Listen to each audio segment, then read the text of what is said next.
that number up on the top where it says additional costs at 581,000 would have been much, much greater. And then we would have had to change all of these numbers around much, much more. So we didn't want to be real there.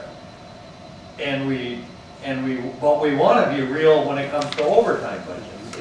We want to be real when it comes to overtime budgets, but we didn't want to be real when it came to health insurance.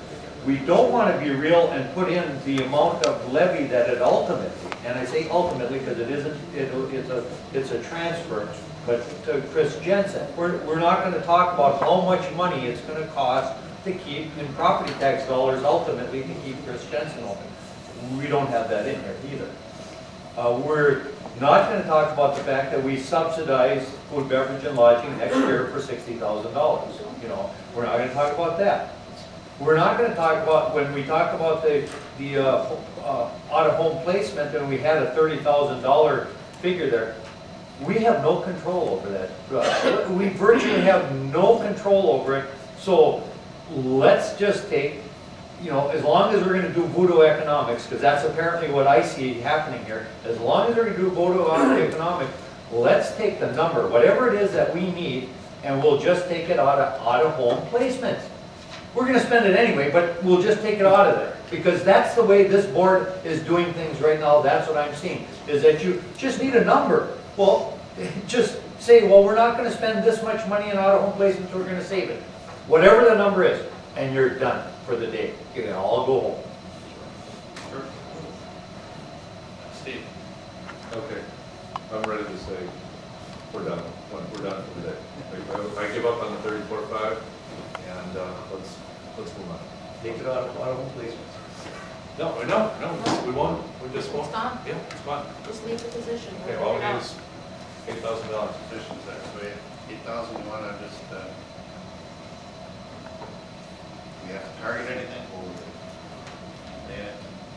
find it?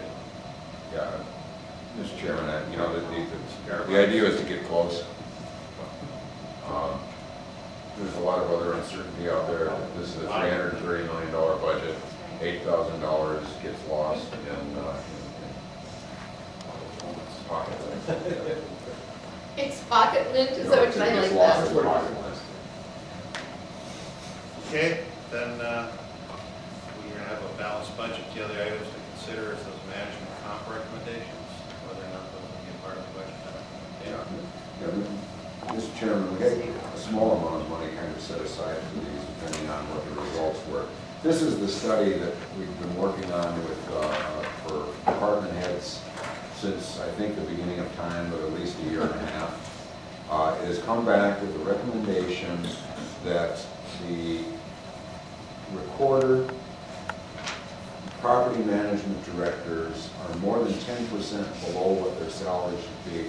It's been board policy, I understand, from civil service going back forever, that it's got to be at least a 10% gap before there's consideration. That's going to come up in a second as far as elected officials go. So the recommendation back from civil service is that the recorder and the property management director are more than 10% out of alignment. Therefore, they should receive an adjustment to bring them to the range midpoint. That's about $9,000 for each of them. They also reviewed the elected officials at the request of two board letters. This is the one for which I'm responsible as the recorder and the property management director. There's a separate board letter for elected officials. The civil service, at their request, civil service did the same, went through the same process with elected officials as they had done with the department heads. Their conclusion was that one elected official, the sheriff, was more than 10% out of alignment, so therefore the sheriff should receive a reduction, or an increase rather, of $5,196 to step up in the plan. They found at the same time that the attorney was 7% below or above. Well, the midpoint was 7% higher than the attorney's salary, put it that way. She has asked that you consider that, and that is also mentioned in the board letter, whether there should be an adjustment at that point. There was not a recommendation of civil service that that be included, and because again, these are elected officials, I have no position on this whatsoever. So those are the three adjustments that came out of civil service. with the potential for a fourth adjustment should you wish to make that.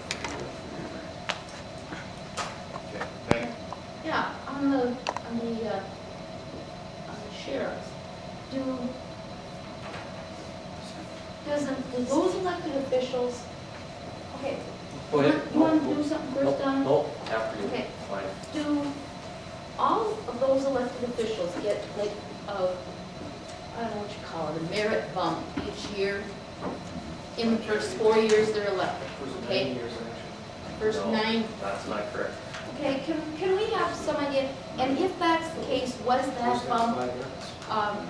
that bump considered for and he's still 5,100? Is that same true with Melanie, that bump was considered, I would, but she is still 7% low? in reading the information, I would say that the same considerations were part of the study across the board. Okay. They don't look, if I may, they don't look at the individuals, they look at the salary range. So you look at the gap between salary range, midpoint of salary range, midpoint of salary range. So that way you're not comparing somebody who's been in a position for 10 years with somebody that's just started.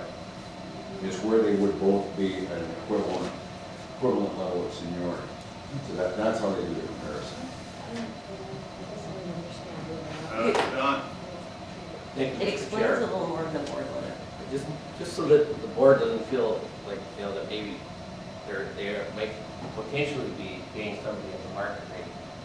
My analysis showed that my salary is under the midpoint by 4.5%. So I'm well within that 10% range, so you can hear about it, but just don't want you to think that you might be paying somebody at what the market is or a little above the market for elected officials.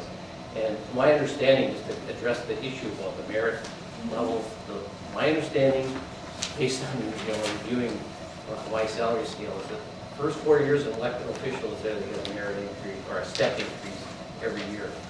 And then in the 4th year, if you get reelected, every year you get reelected, you get a merit step. You get a merit step, but you don't get one every year.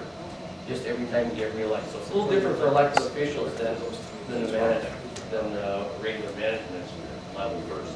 Yeah, the regular department heads, as opposed to elected, not irregular, but as opposed to elected. The regular department heads, such as the property manager and the county recorder, receive 4 annual steps that Don mentions, and then 5 merit steps, and they are annual. And so there are 9 annual steps for the regular department heads.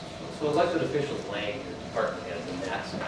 And for our viewing audience, the county commissioners, elected officials are not on that basis. And never, ever get longevity or merit steps. Whether you work 60 or 80 hours a week. Don't I get more for 100? So, Mr. Chair? Mike, Yeah, just one comment is that and this includes all elected officials, is that if money is the reason that you're running, why is there so much competition all the time to get out there among some pretty qualified people that have been elected in this county? And I'll say that from sheriff, auditor to you name it, the attorneys that we've had, and commissioners that we have. There's competition out there. The pay can't be that terrible. I mean, don't get me wrong. I mean, I'll be first to admit that I make a lot more money on my part-time job at the mine than I do as a commissioner. But at the same time, I'm not complaining about it one little bit, nor will I complain about it. Dana, should we be giving some direction on either the elected or appointed positions for inclusion in the budget document? Mr. Chairman, they're separate board letters. That wasn't the question. Do you need to do it in the budget itself? Yeah. I would say not.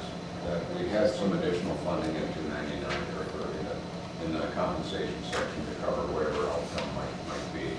There's been a request that it be retroactive, and there's funding in